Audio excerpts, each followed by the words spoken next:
breakfast puppies? This podcast contains adult language and content and is meant for mature audiences. Listener discretion is advised. We're all set to begin, so let's dive right in to Bikers, Dice, and Bars. Talking bicycles and motorbikes, gamer things and all the like. You can listen to it in your cars, but mostly it's about dive bars. Bikers, Dice, and Bars. Hey everyone, NPC here. I'm adding this note at the beginning as a bit of explanation. This episode was the last session we recorded online during the 2020 COVID lockdown before resuming our in-person sessions here at the studio. There was a lot of audio drift on the tracks, and the network connection kept stalling and dropping out, making timing pretty difficult to work with. I've been pressed for time catching up with our backlog, so I apologize if this one isn't up to our usual quality standards. But it's a good episode, and we had a blast. So much, in fact, that we recently recorded a second follow-up episode wherein we created our team's spaceship. That one is going direct to our patrons-only feed as a big thanks for everyone who is still helping us pay the bills. Thank you for sticking around. We appreciate you greatly. Check it out on patreon.com if you are interested. Thanks again, and enjoy the show. Hey, Xander, what are you drinking tonight?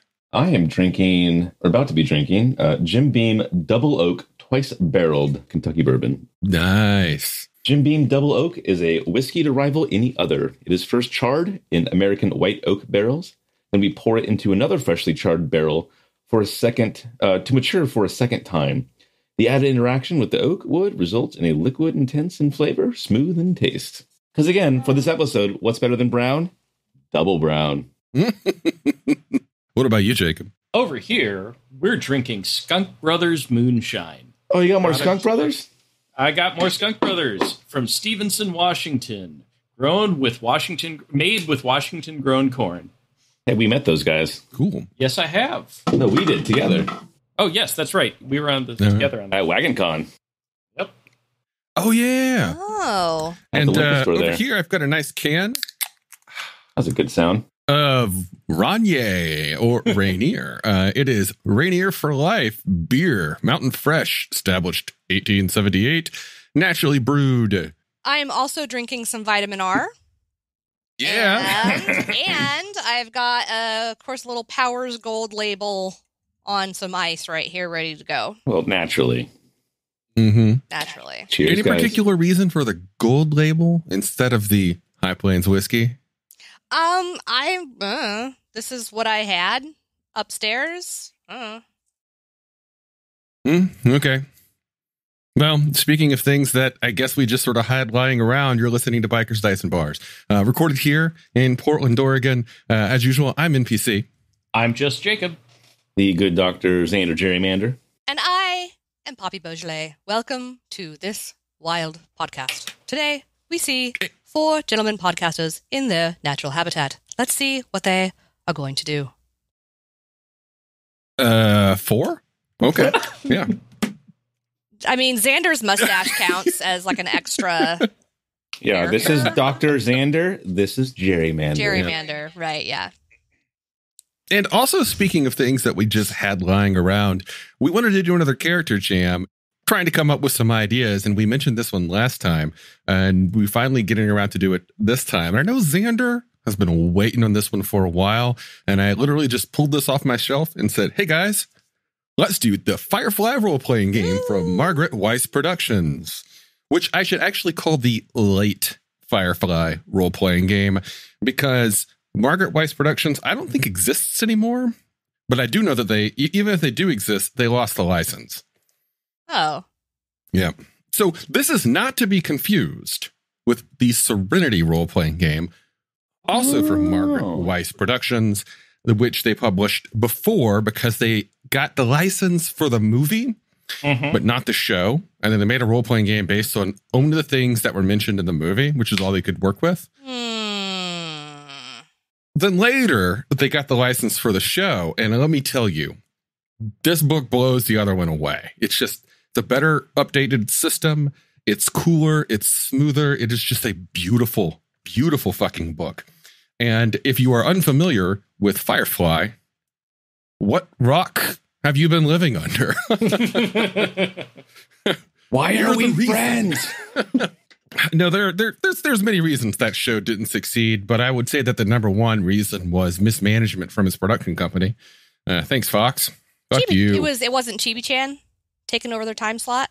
I don't get that reference. Sorry, it's a gamers Hands of Fate reference because I was only just introduced to that recently, and I'm like 12 years behind everything. Never mind, I'll stop. All right. Well, okay, so Firefly role-playing game is based on a system called Cortex, which is one of those systems that, unlike D&D, you don't just roll a single die and take the result. There's usually multiple dice that you consult when you roll. So I think you basically kind of add them together, or I don't remember. I haven't played this game in so long, and I decidedly did not read up on it today before this session. So we can go through it blind. Any questions? No questions yet. I would just like to say that my pink outfit and general pink sort of thing I've got going on here is in homage to the shindig where Kaylee gets her pretty dress. Aww. And is very happy about it. So that's why I am dressed thusly today. Just so you Very know. nice. And I also too want to point out that I have my Badger hat on and my very nice long brown coat. You do have a very nice hat. I will go ahead and read the back of the book. Fly up and into the black with the Firefly role-playing game. Hold on, I gotta get my redneck on. The Firefly role-playing game is geared towards honest folk like yourself. Will you be a big damn hero? Or will your luck turn sour? Form a crew of 3 to 5 players. Grab some dice and poker chips and find out. Each episode lasts about an evening, so plan accordingly. Shiny! What you get in this here book? In-depth episode guide. Find all 14 Firefly TV show write-ups with rules for characters, ships, gears, and more. Packed with characters and ships. Choose from over 30 characters, 20 ships, or just create your own. Also includes over 75 plus NPCs. Make that 76. New full-length adventure. Learn how to play with a brand new episode called What's Yours Is Mine. Nathaniel. Yeah? Ni hao ma. Oh no, we ain't. Oh god, it's been too long. Shut cho. 我好，你呢？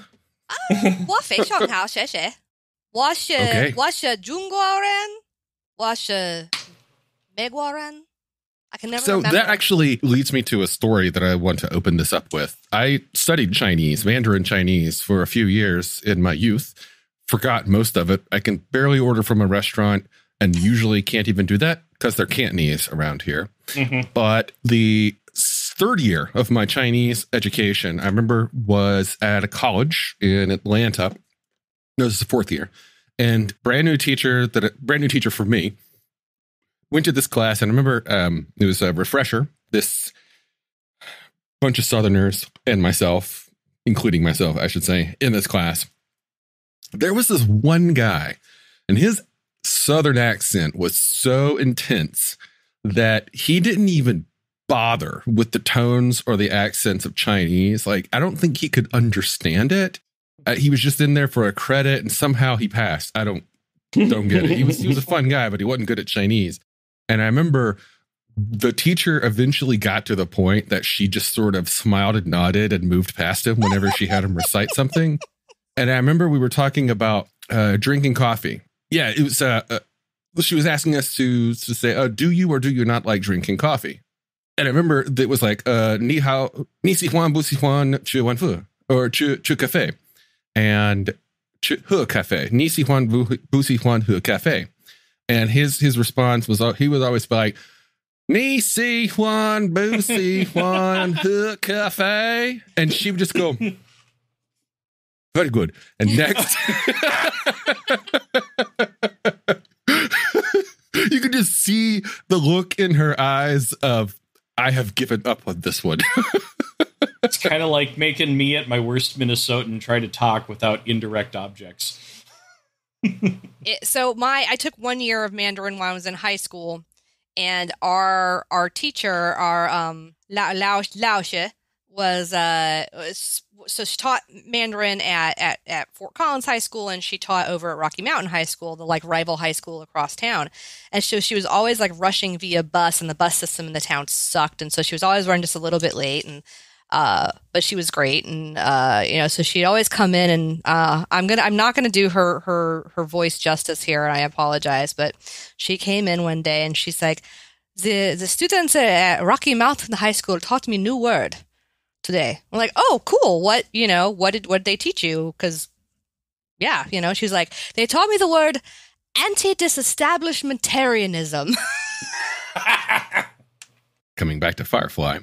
This is one of those games where character creation doesn't happen until page 146. Oof. And this is a 370 page book. Because the first 100 and so pages are a breakdown of every episode of the series, complete with the major scenes that you might remember from them, broken down into game mechanics. Mm-hmm. Oh, interesting. They go through and they give stats for some of the side characters. They show what dice were rolled at what time and how the outcomes would have, how the dice would have resulted if they had been rolling dice in those scenes. It's quite fascinating. Like, there's so many NPCs that are statted out in here, just random NPCs. The characters from which is the one with Niska? That was that was a train robbery one, right? The train, the train job. Yeah. So, like, with the train job, we get the stats for where is he? The sheriff, and we get the stats for Crow. And so Crow, has a stat of 10 in fighting with knives, which was his thing. It's just fascinating. Anyway, skipping all of this, again, it's like over 100 pages of just nothing but mechanics breakdown for each episode, and it's gorgeous. It's just gorgeous the way it works. It has the stats on Jubal early. This is just cool. All right, so are we ready to make characters for Firefly, the role-playing game? Oh, I sure fucking am. Shiny Captain. Now, what kind of character do you want to play? You the controlling type? Who'll captain your own ship, itching to step right into Kaylee's shoes and tinker with serenity? Fancy a life as a backwater matriarch like Patience out in the rim? Remember, you'll be meeting all manner of folk and traveling clear across the verse. Do what you do best. Find a job, keep flying. This whole book is written this way. Like, it's literally written as if some yokel from the Firefly universe wrote it. Now, I got opinions on this. I like it to an extent. After a while, it gets a little tiresome. It just like speak plainly here, please. Break it down. Okay, so we each have character sheets, and I am actually going to try and make a character alongside you this time. So we got a good crew of 4. Okay, character creation rules. Here we go. So there's 2 ways. Well, there's multiple ways to make a character in this game. One, you can just pick one of the templates and kind of tweak it a little bit, and you have a character in just a few steps. Or you can create one completely from scratch. From scratch, obviously. Yeah, I think from scratch is the breakfast puppies way. Okay, well, here's what we'll do. In order to at least get you started, I'll review the templates that they have here. There are no classes in this game, so you kind of like put the points where you want them. But these templates are here to give you a bit of inspiration on making a character that will fit the setting and follows close to the lore of the show. Okay, we've got the Wealthy Academy Dropout, the Alliance Agent, the Alliance Engineer, Good old Oh, wait. No, hold on. Each of these has a quote. I have to fucking read these quotes because, duh. Academy dropout. I opened my eyes, and now I'm paying the price. Alliance agent. Forget trying to bribe me. Don't you know who I work for? Alliance engineer. I didn't know they still made parts for these. They don't? Well, that explains your problem. Asteroid miner. I'm going to crack this rock like a hard-boiled egg. Blue Sun corporate assassin. What? Let's just say I work in human resources. Wow. I've looked at this book like twice, and I remembered that one. Okay. Core hospital intern. A fully stocked med kit ain't a bottle of homemade whiskey and an old hunting knife. It depends where you are, son. It depends where you are. Doc foreman. Can't figure out the problem? Point me and my crew to it. That's what I'm here for. Minor league hustler. I don't need to tell someone like you that what I'm proposing is the deal of a lifetime. And triad enforcer. Joaquin, I do not know what you're talking about. I help people. Dogma. These are just some examples. What we're going to do, though, is we're going to build a crew. We want a crew. Oh, wait. There's more. Damn it. Oh, my God. I'm stupid. Okay.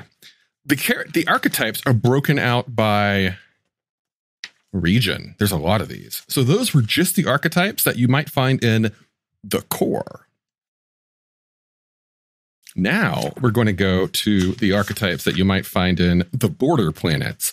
These are probably going to be more up your alley since we're essentially cribbing Firefly for our own gaming purposes. We have the border planet farmer. You can have your wars and intrigue. Farming's practical. You got the credits. I got what you need. The career law dog. Now, we can settle this all peaceable like. I can guarantee you ain't going to enjoy my second proposal. The dishonored politician. There's no way I can save face now. The former companion. What is it Lucifer said? Shepherd? Better to reign in hell than serve in heaven? Oh, here's a special nod. Former companion. Dude, I love it. Nice. They did not put just some, standard sexy space lady courtesan. I like that they mix it up in this. High stakes gambler.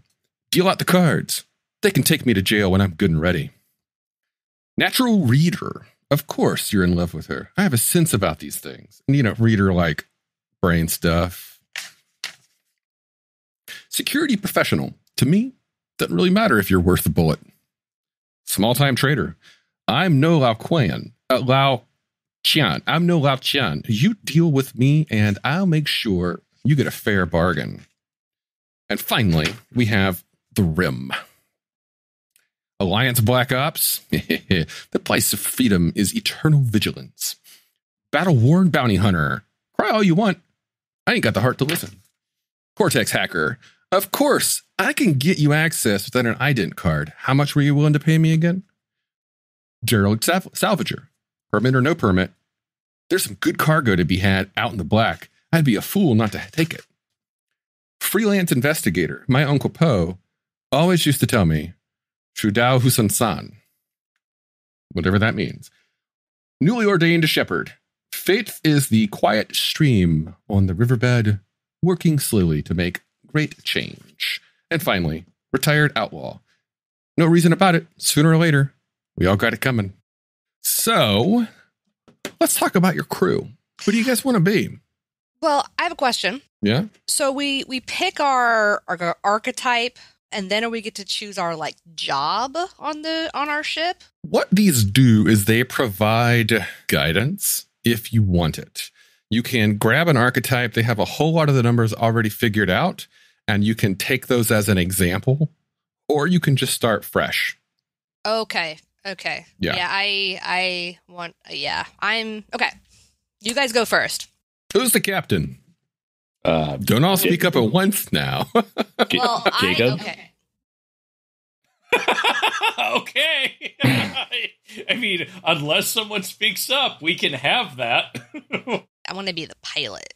Unless anybody else was really excited about being the pilot. I want to drive the ship. Fine. I'll take captain. Woo! Xander, unless you want it, speak now or forever hold your peace. I'm just going to let you know, if you let me be captain, it's going to be the Jesus Mobile, because I was going to be the recently ordained shepherd. Oh, Lord help us. Okay. So that's your option. All right. I'll take captain. Okay. Tell me about your captain style. Are you going to be basically Mal Reynolds, or are you going to play a different kind of style? Very different kind of style. I am imagining that as a captain, I'm actually ex-military. Saw action during the Unification War. Veteran of the Battle of Sturgis. And while I was military, I was not an officer. Oh, so God. it's more of like, Master Chief Petty Officer Ingstrom is now the captain. And so it's like, look, you know what you got to do. Go and fucking do it. Don't get us in trouble. We're here to make money and retire. Keep her flying. Okay. And so, Poppy, you're playing the pilot. What's your story? Where are you from? I'm kind of drawn towards that. Was it derelict scavenger? Whatever. The derelict scavenger. Or Yeah. What was that? Yeah. What was their little quote? Their quote again was just like, "There's cool shit out there, and I want it." Permit or no permit, there's some good cargo to be had out in the black. I'd be a fool not to take it. I kind of like the idea of being a pilot and this like hoarder / scavenger, like sort of. We could use that. We could sell that. What is my story? I think my story is that I was not in the military. Probably had relatives in the military, as most people did. I'm guessing that I have been on my own since I was pretty young, thus the scavenging. Probably learned to pilot by just getting random jobs and like sort of self-taught. Yeah, so I'm definitely sort of scrappy, but have been more or less raising myself since I was like probably 13 or 14. So probably missing some formative years socialization because instead I was worried about survival. But I'm also just, that doesn't make me like a creeper exactly. It makes me more just kind of fucking, just kind of weird, but not in a creepy way. That's good. Yeah. We can build the rest out with that, but that's a good foundation. Yeah. And Xander, tell me a little bit more about your story so far, like how he got to this point. You don't have to give a full like 10-page backstory, but what are we working with? No, I'm definitely going and kind of playing the Firefly version of Jesse Custer, if you're familiar with the character from Preacher. Kind of like the, hard drinking, chain smoking, but still like on the path to God, and is trying to repent for some of his past unlawful ways. And so he has turned to the cloth to become a shepherd, but he's still kind of, outlawy and roguish enough to connect with those who probably most need to go and hear the word of the Lord. That you almost started to remind me of a character that I played a long time ago, but then you kind of drifted away from that. So that's cool. I remember years ago I played in a game called Dogs in the Vineyard, and Dogs in the Vineyard is a indie story conflict heavy game about a group of characters who are essentially Mormon gunslingers in the Wild West. And you are each, given godly authority from some religion out there in the Wild West, and you go forth and, do the work of God with a gun.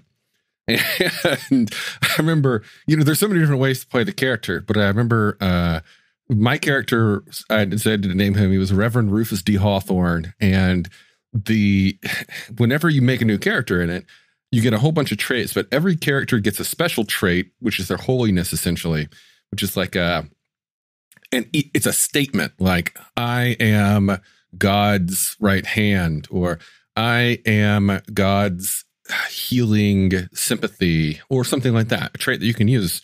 I put, I am God's middle finger, and I was able to use that trait. You essentially have to argue, I'm going to use this trait in this because fuck you. Anyway, all right. I think the character that I'm going to build out is, I'm going to build a bruiser here, but I'm thinking he's going to be like a super charming bruiser. I'm thinking if Elliot from Leverage were less angry, and instead we're like kind of suave. So a suave bruiser. Damn it, Yeah. Artisan. Yeah. You know, it's funny. I actually had a Christian Kane dream last night. He saved my life from an assassin. Oh. I wonder if Christian Kane ever dreams about me. Probably not. Okay. Sorry. The truth hurts. Anyway, here's what we're going to do. We're going to start with your attributes. Everybody, you only have 3 of them. You should have them on the character sheet there. Your attributes and your skills and pretty much everything in this game, you're going to assign a die size to it. You'll be rolling that die whenever you call upon that attribute or trait. So, here's how it goes. Your attributes are physical, mental, and social. They determine how well your crew member, acts in each of these 3 areas. They're rated from D6 to D10. Because you're cut above the rest, the default die rating for an attribute is D8. You can choose to just leave all 3 at D8, or step one up to D10 while stepping another one down to D6. See if I could find a description of what these actually do. Those were definitely words you just said. So again, so basically we get 16 points, and you have to go and cut them up in the different variations of. Well, right now, think of it this way. All of your stats start at a D8. Okay. Then you can choose, if you wish, to lower one of them to a D6, and in turn raise one of them to a D10. Oh. Yeah. I see. Got it. Okay. Yeah, if we can get descriptions of these, that'd be great. Yeah, I'm trying to find them. They've got it's a strangely laid out book. Signature asset, where is it? Attributes, certain page 147. There we go. Get her done. Attributes, here we go.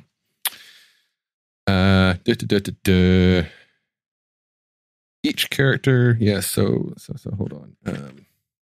It doesn't fucking say. Okay, here we go. It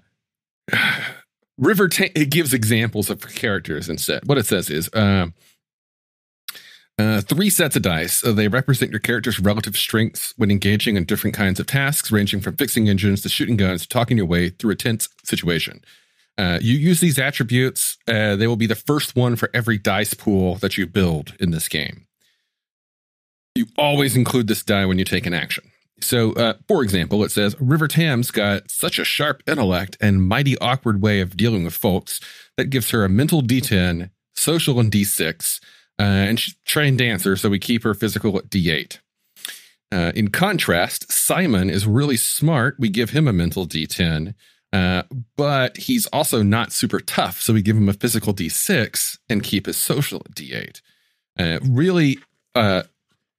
Ultimately, all it means is these are the foundational dice that you're going to use for all actions in the game.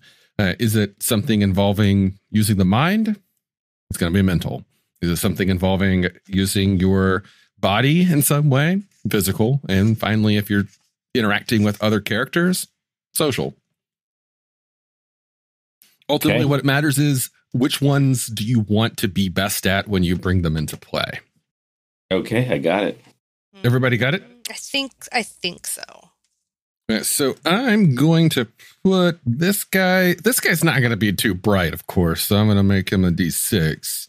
And I'm going to pop his physical up to 10 and keep his social at 8. I mean, he is ultimately the bruiser, but he can serve as a good secondary face, I guess. I am keeping all 3 at 8. I am keeping my mental at 8. My physical is going to be a 6, so I can bump my social up to a 10. And I'm kind of the opposite of that.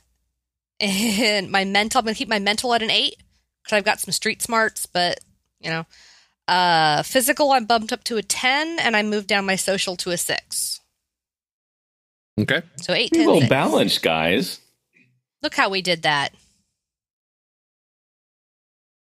Yeah, this is a good mix. We're going to get into a lot of trouble. All right. Next, you're going to have some skills. Let's see. Creating custom. Actually, no. Next, we choose what are called distinctions. Every character has 3 distinctions at the default D8 rating. Where are those on the sheet? I think those are what's on the right side. Sheet breakdown. Where is it?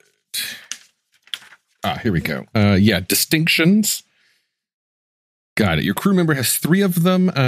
When a distinction works in your favor, you add a D8 to your dice pool.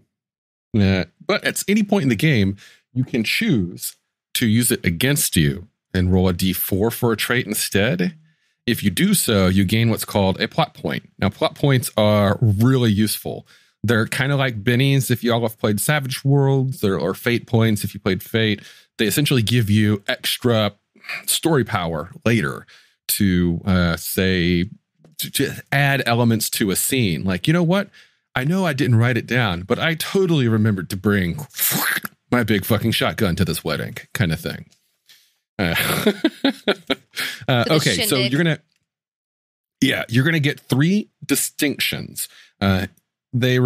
Each distinction shapes the crew members by revealing where they came from, how they make a living, or why they stand out.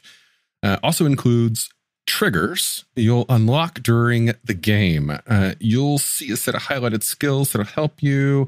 For now, just keep those in mind. We've included a sample set of distinctions for you. You can pick any 3 that you like, come up with an idea for a new one, head over to a page, and learn more about creating your own. Let's just stick with the ones that are here. Okay, you can get, for example, it gives distinctions based on your role, distinctions based on your personality.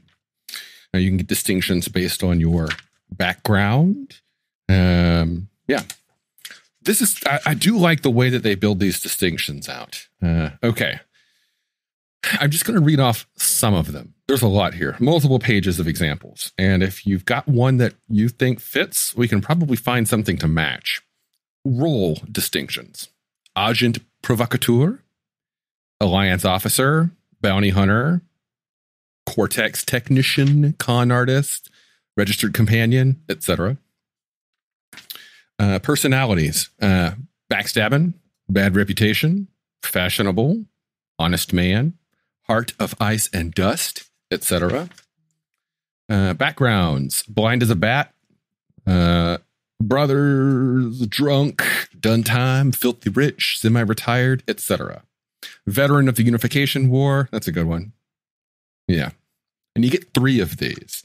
So if you got like ideas or any specific aspects of your background or of your story, your character's persona that you want to really bring into play a lot, like for example, where is it? Is there a shepherd one? There's got to be a shepherd one here. Yeah, there is. There's gotta be. Ship's shepherd. Here we go. Ship's shepherd is a good one to have. You don't fix faith, it fixes you. If you take this one, then you get... Wait, hold on. Let me make sure I follow how to write these down properly. Got it. Okay. Each of these will give you 2 powers. So you're going to get a total of 6 powers here. So Xander, I'll read this one around. 6 shepherd ships. Words. Beer. Yes. Ship's shepherd. Taken on faith. When you create an asset or take a complication, you related to beliefs, you step it up, which is you make it. You get extra points and dice and a step of die roll, I believe. Next, you get a skill called religiosity. You gain a plot point when you spend time sharing your faith with the unbelievers. Yeah, ship's shepherd for sure. Yeah, so just whatever that first set of up there, that will be your ship shepherd set. God. And we can do ship's captain and ship's pilot. These are all perfect. Yay. Okay. Yeah. Yay. Yeah. So ship's pilot. Yes. Born behind the wheel. And I've never tried that before. Those are yeah. Ooh. So for that first set, right? Ship's pilot. And next to those first distinction. Yeah. Okay. For your first distinction, write ship's pilot. And for those first 2 square boxes next to them, write born behind the wheel. Okay, hang on. So the what you're about to say goes by the check boxes. Yeah. Okay, hold on. Ship's pilot. Okay. Born behind the wheel. Born behind the wheel. And I've never tried that before. Okay. And ship's captain, you get protect the crew and lead the crew.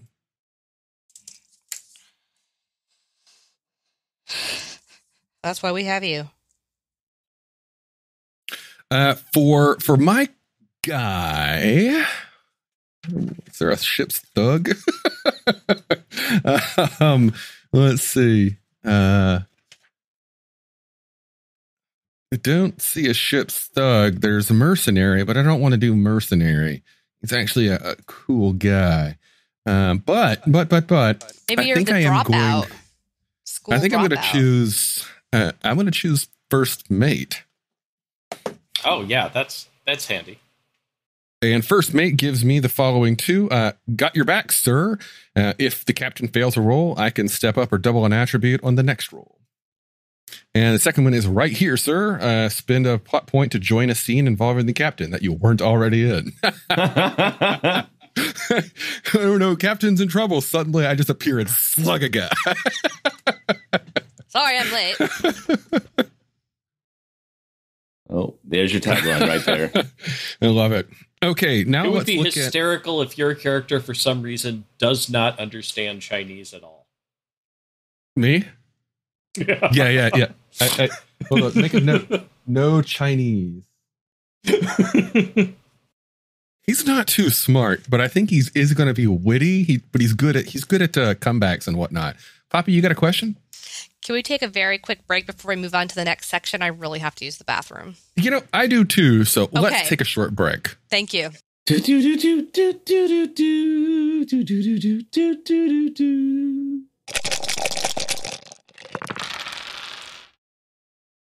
So we each have to get 2 more of these. There's one that I am going to take. It's a background one. And I saw it and suddenly I got ideas. And it is former companion. I think. Are we back on? We're back on. Yeah. Okay, cool. I think my dude used to be, he trained as a companion, but he left that life to follow his own. So he's used to being an object of affection. Hence the charming aspect. That makes good character sense. Yeah. So that gives him old habits die hard, which means you can step up a complication to double or step up social for all influence, notice, and perform roles. Pretty cool. And fiercely independent, gain a point when you reject someone else's plans to strike out on your own. Complicated. Okay. I have some suggestions for you folks. Jacob, you had mentioned at the beginning that he was a veteran. Yeah, so I was going to want Veteran of the Unification War.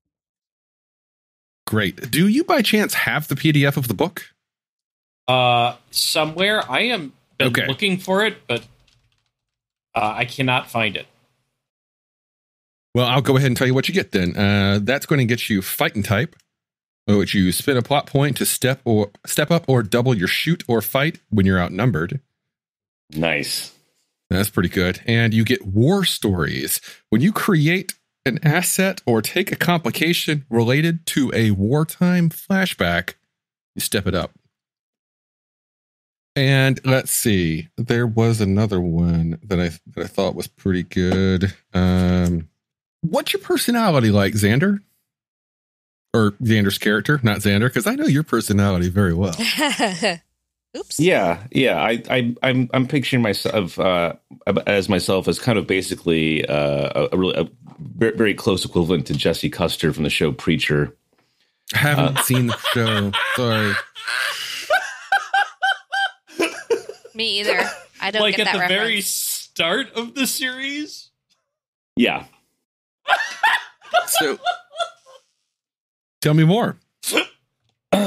So basically, I'm thinking, previous, criminal background, and then realize kind of like the hurt I have caused and kind of the errors of my way in which it has affected people. However, some of the old habits do also die hard in me. So still, like, you're just as likely to find me on my knees in the aisles of a church as you are to find me slumped over in a bar stool. But I use that in order to go and connect with who I view to be the most sinful of types, which are those who are probably also slumped into a bar stool next to me. So I can go and connect with them a lot easier because I've been down their path before. I have had those fallen grace, those moments of falling from grace. But I have found it again, and by God, over a bottle of whiskey will get you some Jesus. Sounds like you have friends in low places. I sure do. Okay, friends in low places is the next one you should take. It's going to give you 2 abilities. The first one's called I Know a Guy. You just create a social asset if you need to. And the other one is Rumor Mill. You can gain assets for information. Love it. And here's one that hold on. No. Okay. Used to be a criminal. Okay, here's another one. This is a personality based one that may or may not work for you, but it's hard luck case. The verse is a hard place. No one knows that better than you. Gives you nose for trouble and trouble on your heels. I like that. I kind of picture that, like, every once in a while, I'll be rolling into some space station. It's like, wait, weren't you so and so? Woo woo woo. Didn't you once do that one really awful thing to me? Weren't you here with a different lady yesterday? This one was called. Right. This was called what again? It was called Hard Luck Case, and the 2 are called Nose for Trouble. When you stumble into a situation you shouldn't be in, you gain plot points. Or when you overhear something you shouldn't. And the other one is Trouble on Your Heels. When you are being chased or followed out of a scene, you can step up your sneak or trick in order to try and slip away. Nice. Okay, so now, Poppy, let's figure out more about your pilot here. Yes, I'm working on my lighting. Yes. What's your background before you became a pilot? You said you grew up on the streets? Yes, so I'm guessing I was orphaned when I was oh gosh, like, at what age can you more or less take care of yourself, but you're still kind of an idiot? What, like 16? Because I get the feeling that my character doesn't really sort of conceptualize the war. Like it was something that happened a long time ago, even though it really wasn't. So I'm thinking she was probably orphaned, or they actually, my character's going to be a they. They were probably orphaned when they were like 13. But I guess like just came from, kind of a poor background and was sort of like already used to kind of taking care of themselves. So kind of been raising themselves since they were like 12 or 13 years old. Very much a self-starter, very scrappy, learned how to just sort of survive and get business taken care of. Like basically those first two rungs of Maslow's hierarchy or needs is all I ever have time to worry about. So I'm not really like depressed, and I'm not really happy either. I'm just gotta work, gotta do the thing and just keep going, very self-taught, but has like known when to glom on to people to learn necessary skills or get their needs met in whatever way. Okay. Poppy, would you say you know when to hold them and know when to fold them? I would say more that I know when to walk away and I know when to run. Like can be very personable, but also like might stab you in the back if they've got to eat and you have food and you don't have any, like, they might steal your food. But learned how to pilot by glomming on and learning a skill, like a marketable skill, and it comes with housing. Woohoo! Bonus. Okay. All right. I got some suggestions for you. Think about them. Okay. One is intuitive. Mm-hmm. You're not a reader, but the way folk carry themselves, how they move, that's the language you speak. When, for example, what the first one gives, it's called "Now is not your time." When someone tries to attack you the first time, you can make it a social thing instead. Maybe another one is "Take measure." When you come into conflict with someone for the first time, you can attempt to size them up. Oh, that one. Let's see. There's another one. World weary. You've seen a lot, and little is left to surprise you. You get two of them. One's called "Been There."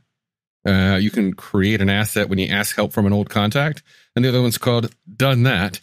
When you tell a crew member about a situation from your past similar to the one you face now, you gain a new specialty for the rest of the scene. So I definitely like... So how many more of these do I get in my little checkboxes? So essentially, each of these is... You're going to get a total of 3 of these distinctions, and each of these distinctions has 2 abilities. Okay. So you're going to get a total of 4 more checkboxes. Okay. But each one of those is separate. Every 2 of those is separate. So you need to pick 2 more distinctions, such as world weary or wet behind the ears or and so on. What was the one that was intuitive? Intuitive. Yeah. I liked that one. What were those 2? Now is not your time. Okay. And take measure. Take measure. So can I also get world weary, or is there more to choose from? Or are we not there yet? There's a lot to choose from. I'm trying to picture something to match what you're talking about. Wet behind the ears. Wet behind the ears? You're still kind of quiet, Jacob. I liked world weary. Like been there, done that. Yeah. That's just life, I figure I'm probably in my late 20s, early 30s at this point. Okay. Been there, done that. That works. So been there and then done that. And Jacob, what about you? What are your thoughts? I finally found my PDF, by the way. Oh, sweet. I am flipping between Shadows of the War and let's see, where is the other one I was looking at? Yeah, I'll find it in a minute. I'm trying to figure. I want to pick Friends in High Places. One more. Friends in High Places. There you go. I'm trying. Yeah. I think I'm going to go Friends in High Places. Where's that one? That is on page 353. What? Oh, I see. There's so many more distinctions. Hold on. Oh my God. Poppy. Hold on. I feel like I might have forced some of those on you, not knowing that there were a shit more distinctions later in the books. What? Oh my God. How did it doesn't even tell you to look there. What the? God damn it. Okay. God damn it, Fox. Okay. Let's blame Fox for Yeah. everything. Yeah. Fuck you, Fox. Fuck you, Fox. Rupert This Murdoch. is why we use pencil. I have learned. Okay. Here are some other ones to consider, Poppy, that might match your background. Okay. Or your personality. Instead of the ones that you wrote. Think about these. Okay. Driven, dedicated. Driven might be better because you kind of learned everything yourself and up on the street. Free spirit is a good one. Tell me about free spirit. Free spirit. You go where the wind takes you. New horizons. Bet you, this is great. Yes, this is good for a pilot. You can, the first time you fly a new vehicle or you take a vehicle somewhere new, you can double your dice or double it, step it up or double it. And then you can also spend a plot point to increase your chances to escape from bonds or capture. I think that's a good one. I think I'm gonna. What was that one called? Free spirit. Free spirit. I think I'm gonna get rid of the been there, done that, and I'm gonna go with free spirit. So tell me what those are again, please. Got it. The first one's called New Horizons, and the second one is called Unbound. So, Xander, I wish to read a couple more off to you that you might be interested in. One is called Proselytizer. I tell you, good people, that the Lord awaits in heaven for the righteous. You would get the abilities of sermonize and the Lord provides. But there's another one. I'm sorry. These are two right next to each other that, oh man, that sound pretty good. The first one I was looking at is True Faith. Lost in Prayer and Test of Faith would be your abilities. But the one right next to it that might be of interest to you is Tough as an Old Leather Boot. I love what it says. You built your empire with your own hands. You may be a rich man now. You're still the same sumbitch on the inside. Wow.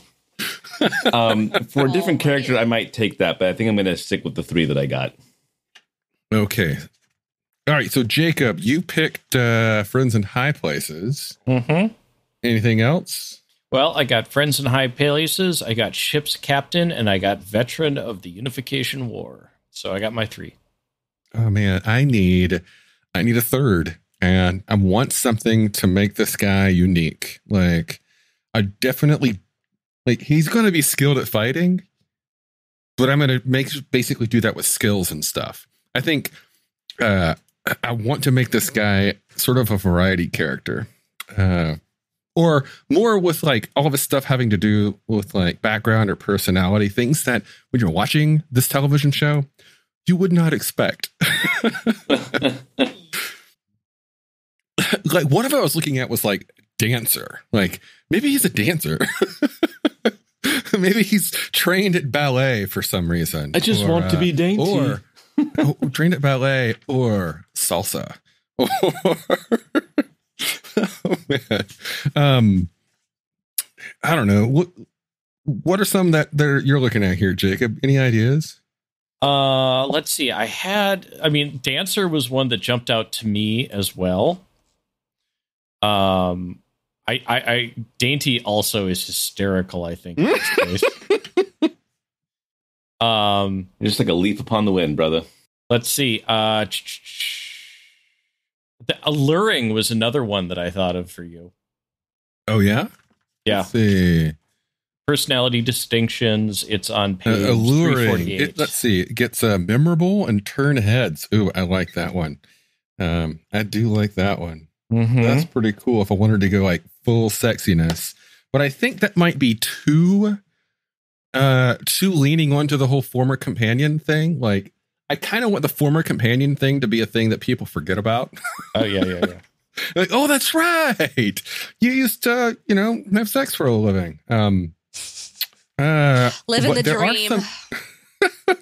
There are some interesting ones here. I like, for example, Sweet and Cheerful. No. Maybe he's just a big old softy. Just happens to have the hands the size of meat cleavers, but inside he's got a heart of gold. I just imagined that the little voice I do for Kikuchio when I'm talking for him, our cat. Like, I just imagined your character talking with that voice. Like, well, guys, I'm not really sure where I'm gonna go to next time, but like, it seems pretty good to go over there. Oh my God, there are so many more role distinctions out here, like cattle baron and backwater matriarch and core surgeon and oh man, where's some other gold prospector, goodwill ambassador, handsome ranch hand. I think that might be it. I was going to suggest either that one or Yeehaw. I like gold prospector. Well, I'm gonna go prospect for that gold up there in that there mountain, man. I'm just gonna where's Yeehaw? Oh, there it is. Darn tootin'. Okay, so double down. We'll double your largest die in a pool before you roll. Step up a complication to that die type or create. Okay, got it. Cut both wires. Cut them both. Ooh, no, that's perfect. Yeehaw, it is. Because I've been kind of picturing this guy. I've been kind of picturing this guy as kind of a charming Southerner. He's not necessarily. Seems like he might have fallen off the back of the turnip truck, but that was a big truck, and he left a big dent in the ground, and it was a beautiful dent. Yeehaw! Okay, I got that one. That's double down and cut both wires. Okay, let's go ahead and get back then. Does everybody have 3 now? Okay. Yes. Remind me, what was the third one that you took, Jacob? Veteran of the Unification War. That was the first one. So I have Ship's Captain, Veteran of the Unification War, and Friends in High Places. Friends in High Places. That's it. All right, got it. And I've got, Ship's Pilot, Intuitive, and Free Spirit. Was it called Intuitive? Okay. Oh, okay. Here's what happens. You don't get all of those. So when you choose a distinction, you automatically get the first one, which is already checked, which allows you to work it into the story somehow, give yourself a lower die, but you get a plot point in exchange. Now you get to check 2 of them specifically. Okay. And those are the other ones you have. Wait, so we don't get all You don't get all of them. Nope. Or 6. You don't get all 6, but you do get 1, 2, 3, 2 of the new ones. So 6, yeah. Yeah. 2. What? Can we earn the other ones? Yes, through play. Okay. So I get both of the Ship's Pilot ones automatically. No, you don't. What? Okay, so right now you should have 6 empty checkboxes right there. Yes. You get to check 2 of them. And those are the ones you get. Nathaniel, can you remind me again? Can you read off the descriptions for Born Behind the Wheel? And I've never tried that before. Born Behind the Wheel, you can spend a plot point to step up or double your engines of your ship for 1 roll. Okay. For your next roll. That's good. I've never tried that before. You get to replace your fly or operate skill with a D4, but you gain what's called a big damn hero die equal to that skill's normal die rating if you succeed.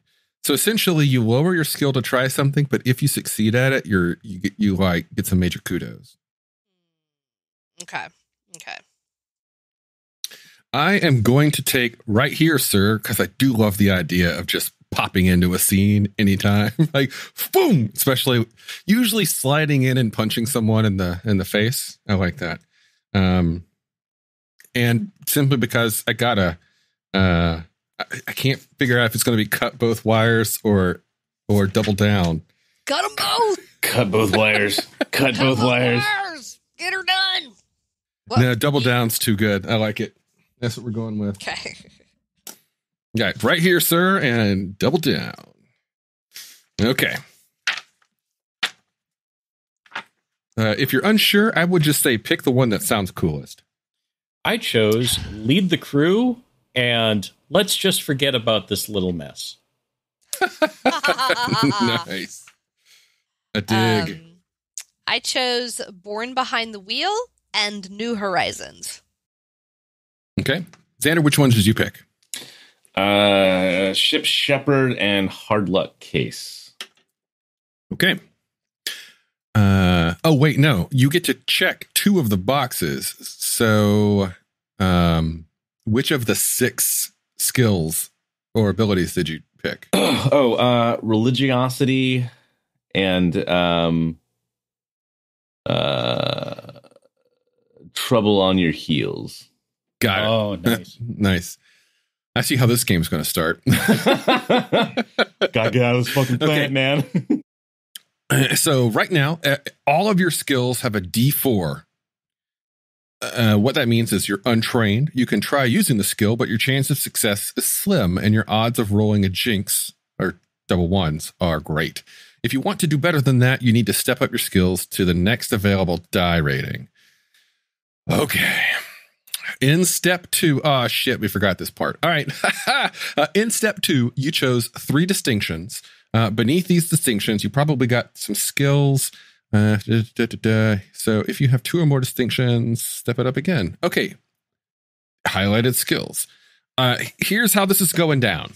I'm just going to start with you, Jacob. What distinctions do you have? You got Ship's Captain. I know Ship's that one. Captain. Okay. That one is going to let you add a die to Fly, Focus, and Influence. Yep. So those both become a D6. What's the next one you got? Veteran of the Unification War. That one's going to give you Fight, Shoot, and Survive with an extra die.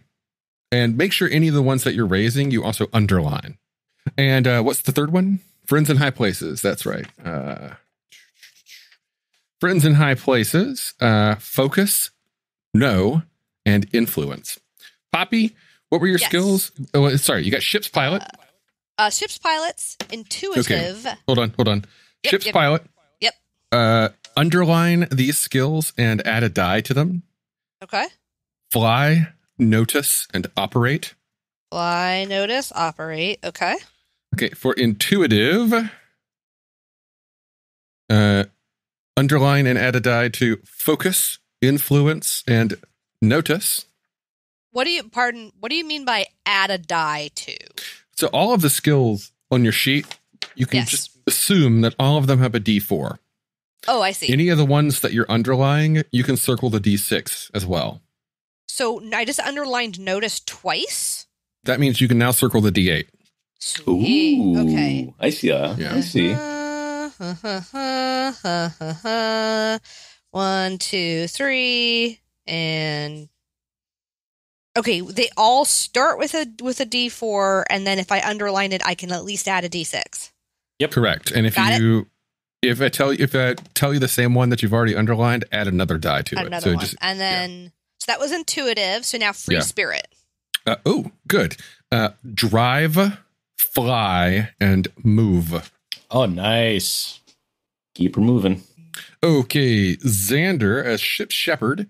The first 3 are Focus, Influence, and No. Okay. Friends in Low Places, right? That's correct. Friends in Low Places, you have Craft, Labor, and Throw. Okay. And Hard Luck Case, you have Fix, Sneak, and Survive. These Love are some it. interesting characters. I am so for mine, super excited. I know, right? Where's Yeehaw at? What page is that? Yeehaw. There it is. With Yeehaw, I have Drive, Fight, and Shoot. With Former Companion, Notice, Influence, and Perform. Yeah. And with First Mate, Yar. doubled up on Fight, Influence, and Notice. So now I've got 8s in all 3 of those. So that's actually the skills I was kind of hoping for without even aiming for it. So that's good. My voice is not coming. Oh, fuck. Fuck. Hold on. Shit. Nathaniel.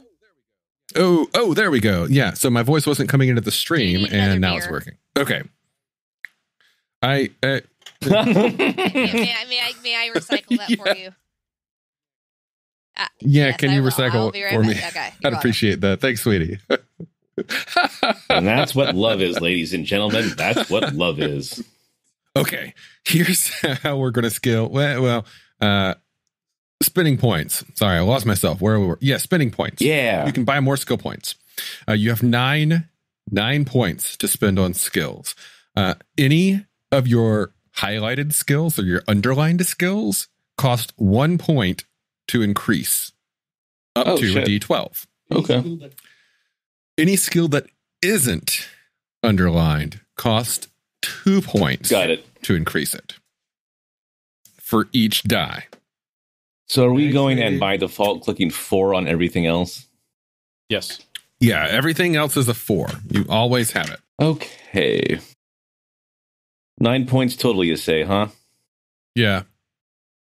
Poppy, what I was saying is you have 9 points that you can spend to raise your skills. Sweet. You can raise any skill up to a D12. You have to spend each point raises it 1 die. If it's highlighted, only Yes. cost 1 point to increase. Okay. If it's not underlined, it costs 2 points to increase. And Okay, all of them are at D4. Okay, that was automatically. my question. Thank you. All of them are automatically D4. Correct. How many points? 1, you have 9 total points. I feel like I need something under survive, so I need to raise that up to Yeah. a 6. Did you have that? Yeah, you didn't have an. I did not have that Okay. underlined. Well, 2. Please help me with math.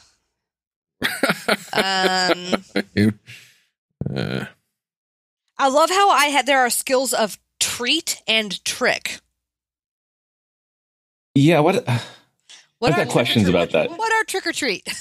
Trick, I understand. Treat seems a little weird to me. Treat as in medical. yeah. Oh.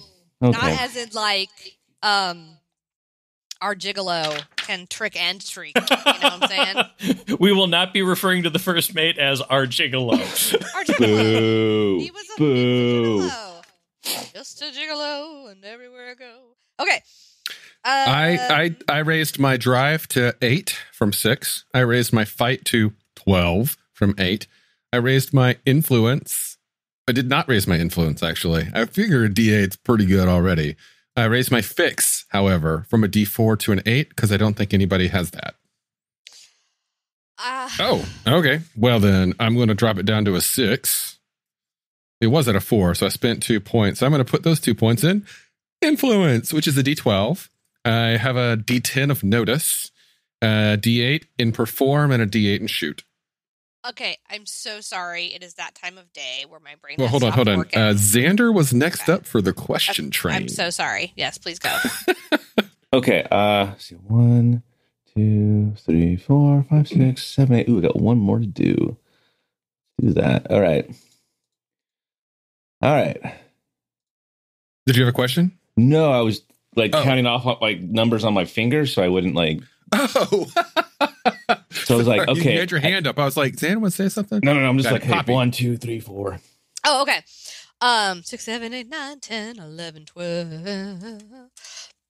Okay, so if we don't already have it underlined, how many points does it cost to raise it up? 2 per die. 2. And we've got 12 points to spend. 9. 9. Okay, 9. And then if it's already underlined, it costs 1 point to raise. Correct. Okay, thank you. That's the odd number. All right. So I'm raising up survive, which is 2 points. I'm raising up shoot, which now makes 4 points. I'm raising up fight, which now makes 6 points. I'm raising up 6, 7, 8. Trick, I'm going to raise up. And then I'm going to raise up Fly to a 10. Because that's already an 8. I'm going to raise up to a 10. Math, yes? Okay. Yeah. All right. Whew. Hard. Okay. What about the rest of y'all? I'm going to need a minute. I went, and I did this because I assumed that craft meant I can like craft shit. I kind of wanted my character to be a little bit crafty as well. So I raised that from a 6 to a 10. I also raised Fix from a 6 to a 10. Raised Focus from 6 to 8. Influence from 6 to 8. Know from 6 to 8. Sneak from 6 to 8. And Survive from 6 to 8. Okay. I did not raise any skills I didn't already have. Got it. Bobby? Just to clarify, this does not mean that I get to roll a D4, a D6, a D8, and a D10. It means I get to roll a D10 on that skill. Yeah. Got it. What you got, Jacob? So I'm still working my way through. Let's see, 2, 4, 5. Let's see. So I've gone to Focus 10, Operate 6, Labor 6. We are going to go Trick of 6. And so I got 2 more to go. And we're going to put those. Are you going to be more of a fighter or a shooter? Me? Mm-hmm. Definitely more of a fighter. 12 in fight, 8 in shoot. So I'm going 8 in shoot. And I'm going to say a 6 in shoot. And we're going to go at 2 in... we're just going to go an 8 and shoot. And we'll just take influence up to 10 as well. Nice. Yeah, I modified mine a bit. I got drive of 8, fight of 12, fix I raised to 6 because I figure we don't have a ship's mechanic, so having some people around who could wrench on things is going to come in handy. I got Fix at 10. Okay, good. Yeah. The two of us, I'll be your backup mechanic. We'll get her done. Be a couple of grease monkeys. Totally. Influence of 10 because somehow I just can. We're just that pretty. That we're ruggedly handsome. Look at that hero's chin. No, I've got a lover's chin. That's what I have. Ben Affleck's chin. Got it. I was thinking Eric Dane or Michael Hamm. Anyways. Oh man, I am really picturing this guy looking like what's his name? Who? Chris Evans? Yeah.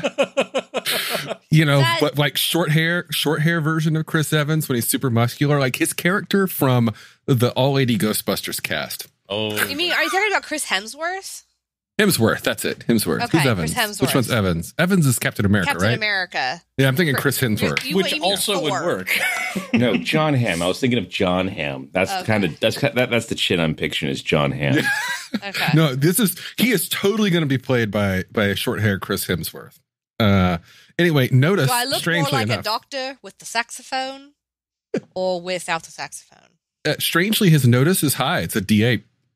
He's occasionally observant, despite being dumb as a box of hair. He's pretty good at performing and decent at shooting. So yeah. Okay. All right, next we get what are called specialties and signature assets. Specialties are subsets of skills that cover specific areas or subjects otherwise included with the skill. If you want your crew member to be especially talented in a certain area, take a specialty. What they do is they add an additional D6 to your dice pool when you're using them. For example, Zoe can shoot, but she's really good at carbines. Kaylee can fix, but she's really good at engines. Mal has influence, but he's really good at leadership. Specialties, we can get kind of nitty gritty on these and they can take some time to work out. Unless any of them are screaming at you, just kind of skip it? What are you thinking, Jacob? I'm going to take a specialty in my influence skill of bureaucracy. Okay. Okay. I'm going to take a specialty for fight in Sucker Punch. This lets you add an additional D6. Is that what you're saying? Yeah. Oh, cool. Okay. In that case, can I take a specialty of, like, I don't know, I'm just spitballing here, proselytizing in influence? Ooh, yeah. Yeah. Yeah. Yeah. Or preaching. Yeah. Preaching. The same thing. Yeah. Okay, I'm going to do that then. Do you just get to take one specialty? It doesn't say. Well, I'm then assuming. why wouldn't you just check all the 6s? Oh, okay. It does specifically say take a specialty in a skill. Okay, Yep. I'm satisfied with where I put mine. That makes sense for me. I mean, let me look at the sample characters. Yeah, well, the sample characters each have 2 specialties. Ooh, okay. Yeah, they each have 2. So let's do 2. Yeah. Poppy? Are you saying that we can make up our specialties? Pretty much. Yeah. Cool. Okay. I am declaring this. Thus it was stated. I'm going to take a specialty in fly that I'm going to call, I didn't think that would work.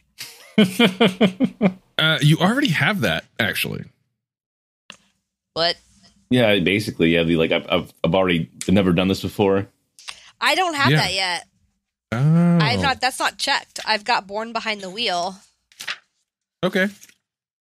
Sure, why not? I'll allow it. All right. Why not? Go for it. Wait, I Write that have. shit Okay. down. Okay. Plus D6. Here's something that would make more sense is What? you could take piloting, and you could have here, call your specialty.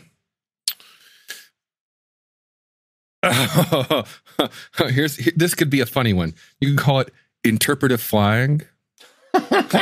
Creative flying. Creative flying. And that's under fly, but the specialty is called piloting. Well, fly. Yeah, so it would be a specialty under flying. We just call it creative interpretive flight. Interpretive flying. Yeah. Gosh, what's the word I'm looking for? Or unconventional maneuvering. I'm going to take a specialty under influence, and it's going to be look at me. Wow. Oh, man. When I'm basically trying to be the center of attention of a crowd. Oh, God. We're going to call that skill histrionic. And Xander? Oh, God. My last one. I don't want to go and put it into craft. And call the skill just straight up gerrymandering. Jury rigging. Sorry, that's me. My bad. I'm like, wait, what? This is the different kind of game that I thought we were playing. Okay. Or would that go? No, actually, that probably should go under fix. Yeah. Yeah, it'd be under fix. Yeah. Cool. If you hadn't taken fix, what I was one idea that I had on our break was that we could have none of us take fix, or at least very little, and then one of our running gags could be every time we hire a mechanic, they're like our red shirt. So we could just like. Yes. Our mechanic's always an NPC and they always die. And like every time we go to port, we'd be like, so we need a mechanic. What happened to the last one? They retired. Thank God I didn't take the protect the crew. As in, they were under the tire. They retired. Yeah, they retired. Yeah. No, yeah, I'm definitely thinking like the drummer from Spinal Tap is our mechanic.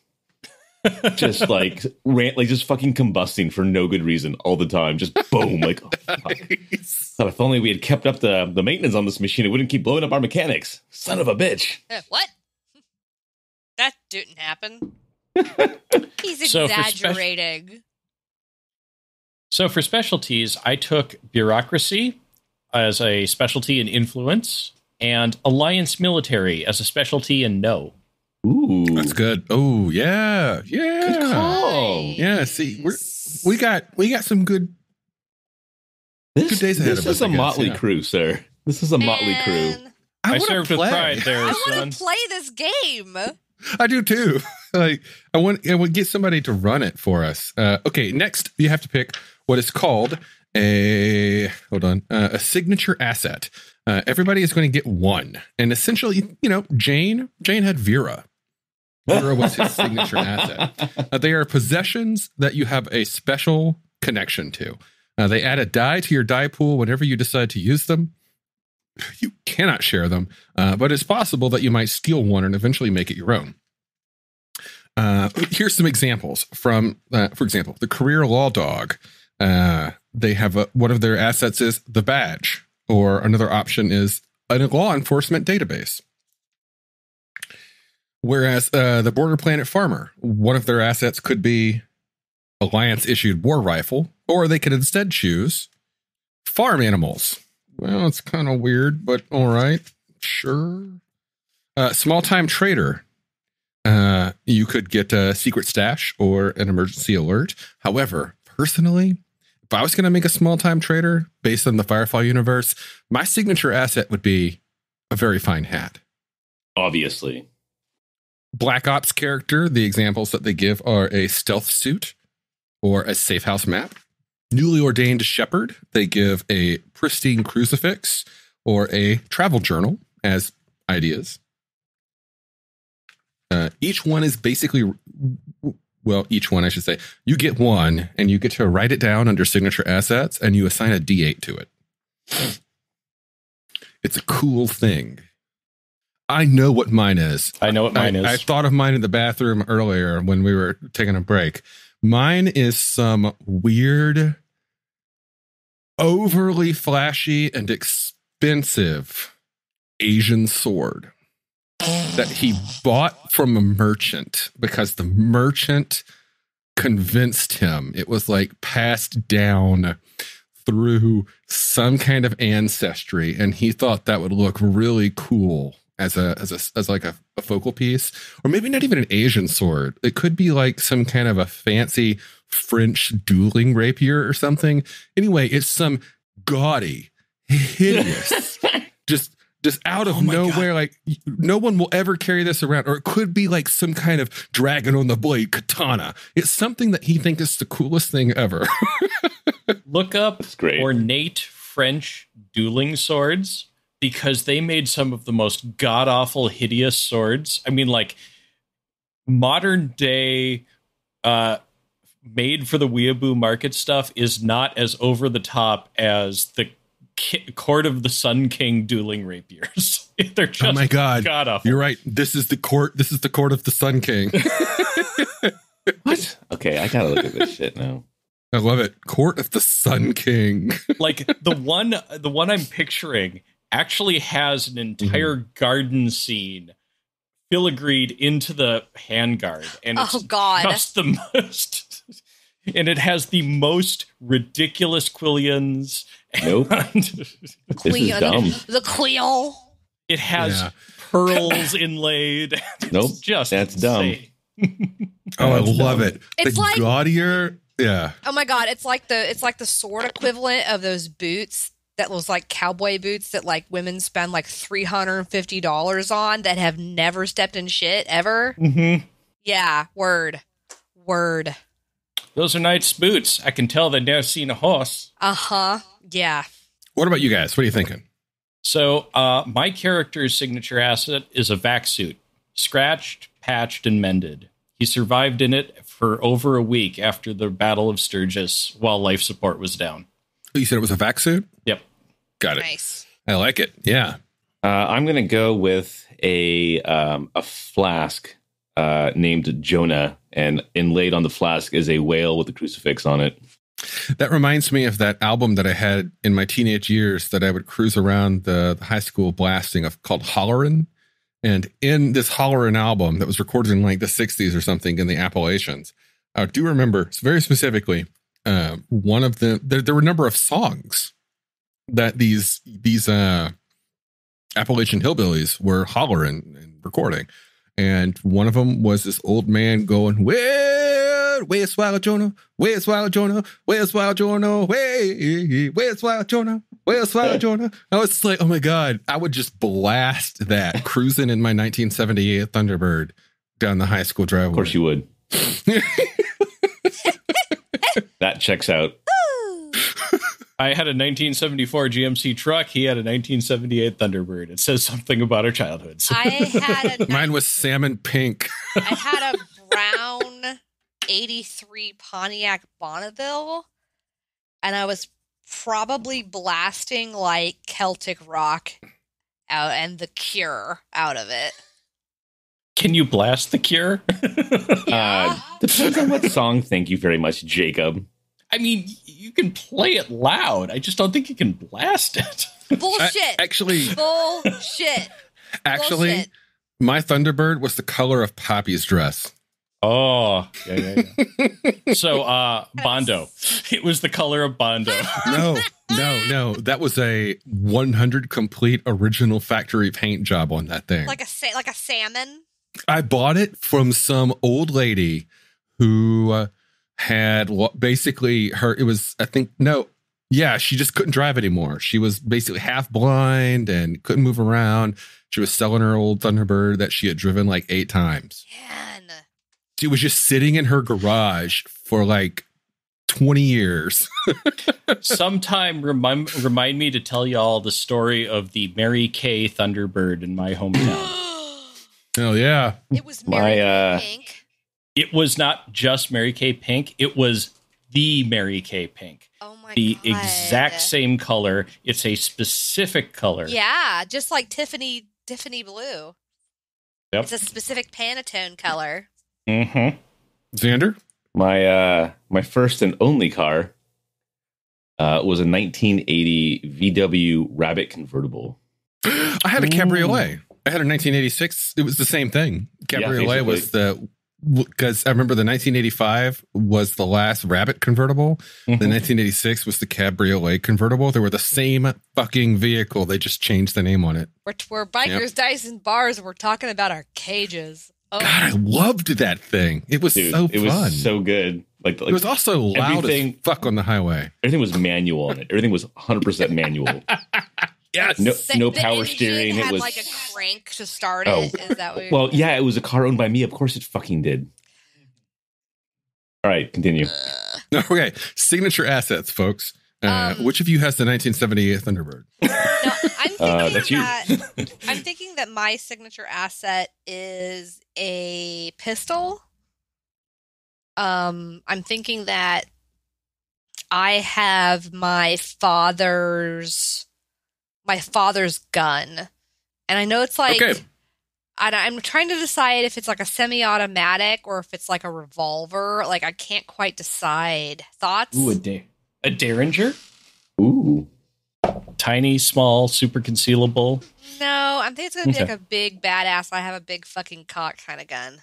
The question that I have for you is, for a role-playing focus, do you want this to be something that was important to your dad and what your dad did? Or do you want this to be some kind of a strange collectible that your dad had? This is... Because I'm saying, if it was important to what he did, it could be something like his service pistol or something along those lines. However, if it's something that he had been collecting or maybe that was handed down to him, it could be some kind of like big ass fucking Western looking Colt. I think it's a big ass fucking Colt. I don't think this was a service pistol. I think he was like incinerated and like just never seen again. Wow. You know? So I think this is something he had at That's rough, buddy. I think he had something he had like at home that was like when I kind of ran away and had to fend for myself. This is like the only part of him that I have. So let's just fucking call it a Taurus Judge. God damn it. Okay. All right, then. The very last thing we have to do, and then your characters are complete. You have 5 final points to spend. And now, They call them points, but think of them as purchases. 5 purchases that you can acquire. Each purchase that you make can add a new specialty to a skill. Oh, I see. We're going to consider that your characters have already spent one of these points, because now I'm looking back at the character archetypes and they've spent these points. Looks like each of them spent one of these points to buy a specialty. Okay. You can create another signature asset, or you can step up a D6 signature asset to a D8. Wait, what?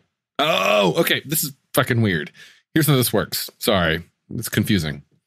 With these points, you can either add a new specialty, create a new D6 signature asset, or increase a D6 signature asset to a D8. Got it. So, question. Yeah. What? So that signature asset that I just invented, my gun, is it automatically a D6? No, it's a D8. Any of the ones that you got for free were a D8. So what I'm going to do is for this guy, I'm going to buy a signature asset at a D6, and it's going to be if any of you have ever seen Anchorman, he's got some Sex Panther perfume. Oh no! Oh no! Oh boy! So I've spent one for of course we already all spent one for the specialty. So I'm spending another one for the Sex Panther perfume. I'm spending another one to raise that to a D8. Okay. So what I'm hearing you say, because I'm drunk and I kind of wasn't listening, was that I can either upgrade my current item, or I can create another item that also is a D8 or is a D6. You cannot upgrade the current one. Okay. Because it's a D8. You can get a new one at D6. And if you want, you can spend another point to raise that to a D8. Okay. Signature asset. And we have 5 points? 5 points. Right. 4, technically. You've already consider yourself already spent one on that. So I could at the get second specialty. 4 more items at a D8.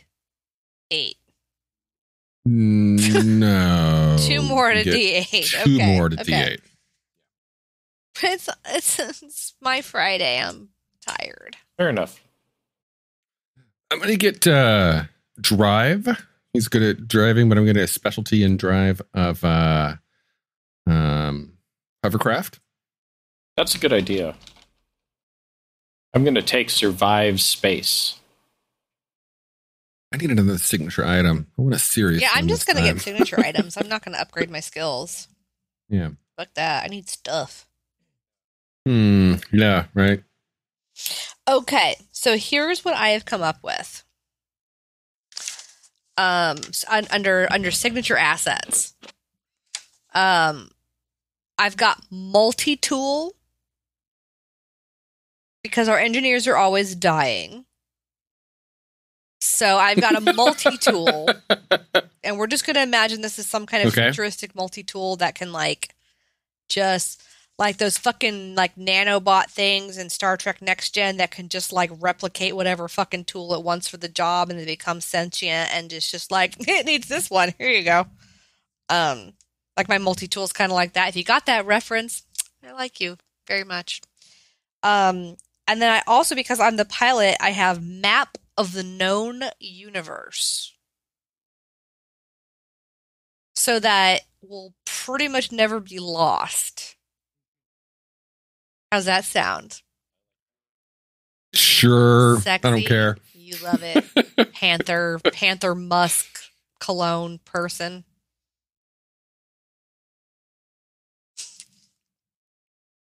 Okay, I'm done. I'm going to get a badass leather jacket. But like an actually it's badass made of leather badasses. Jacket. The perfume, sure, the perfume's terrible and he thinks it's great. The sword is ridiculous, even though he loves it. But his leather jacket is that one thing that you're like, damn, dude, nice fucking jacket. The one thing he has that is actually cool. Yeah. Okay. I'm going to put that as a D8 because I want the Sex Panther to be at a D6. It'll be more likely to fuck me up by accident. I'm envisioning your character as every time we get into any kind of situation that might be even a little bit dirty, you're just like, not the coat. Oh, you know. No, he's not prissy. Like, not at all. He's just not very smart, but he's trustworthy. Okay, I went ahead and put a D6 into craft for the specialty of things that go boom. Nice. You're the preacher? I'm a really crafty fixer up kind of guy, and I used to have a pretty bad criminal past, so I still know how to make improvised explosives. That's all. Cool. Okay, that's cool.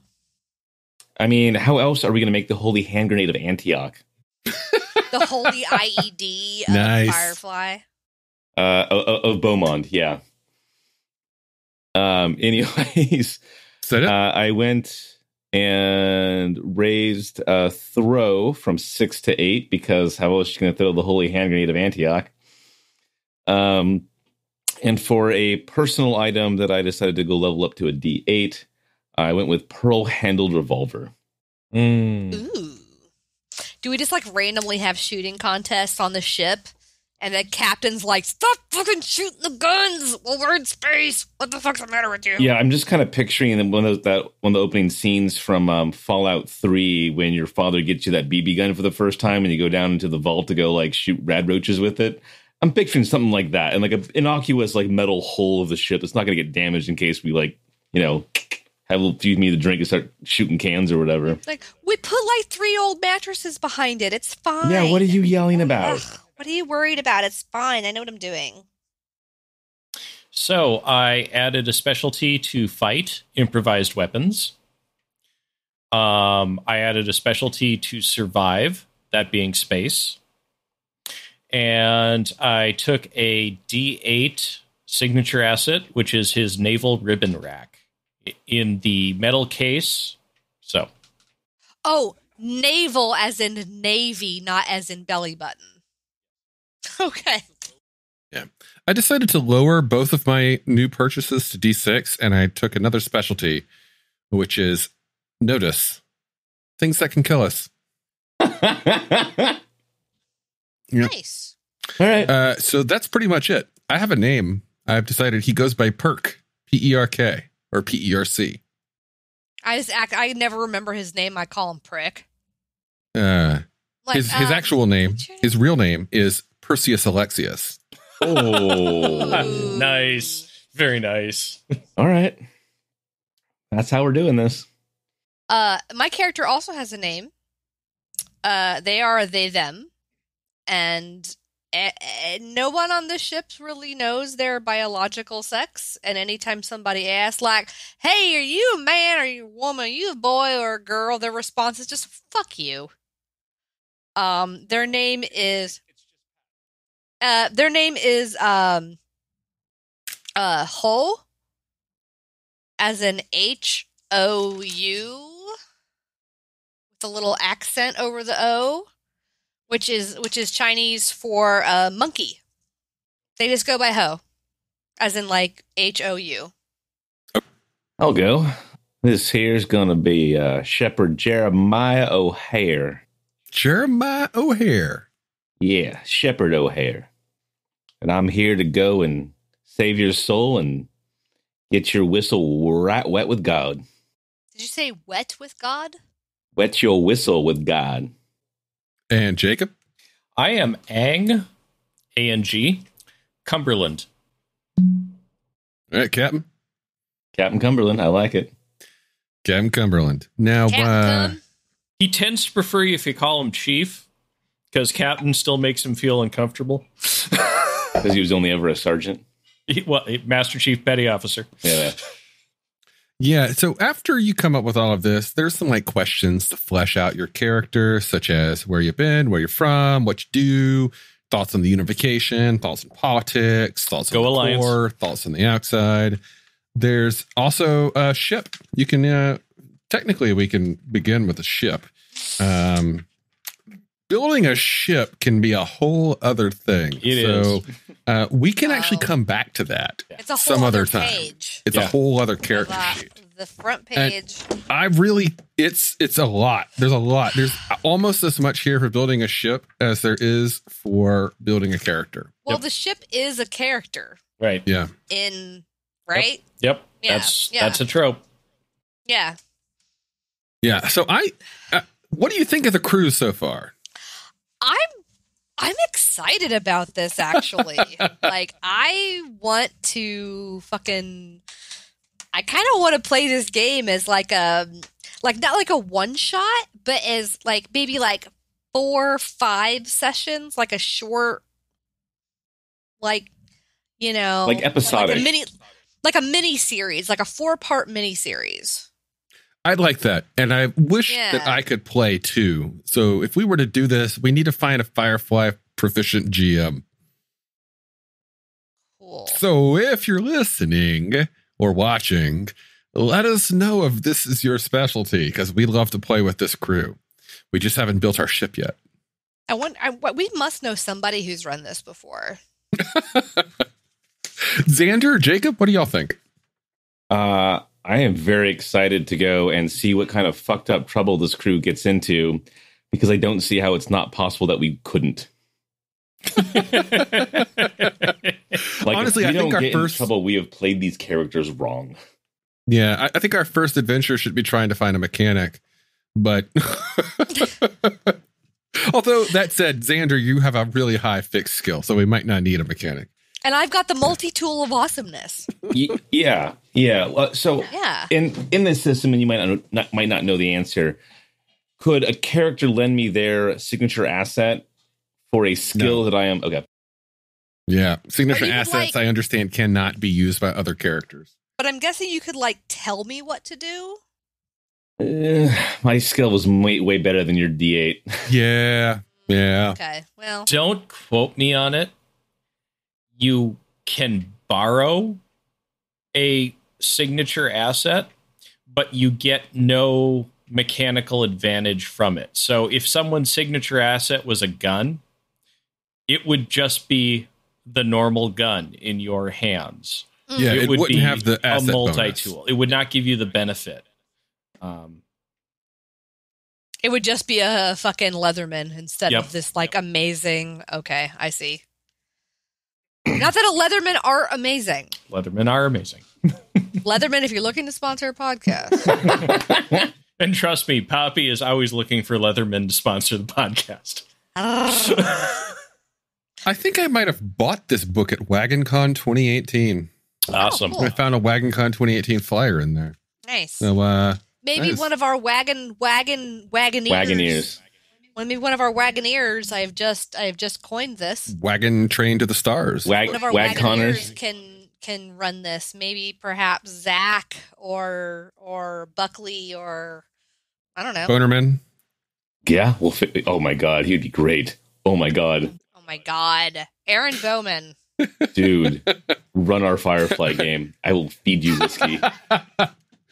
We'll talk. So yeah. Well, that's fine. He doesn't have to. He brings enough energy without it. We'll feed him other things. We are running way long on time tonight. Word. So let's go ahead and close this out. We can come back to building a ship if we ever run this. What do y'all think of the character creation system?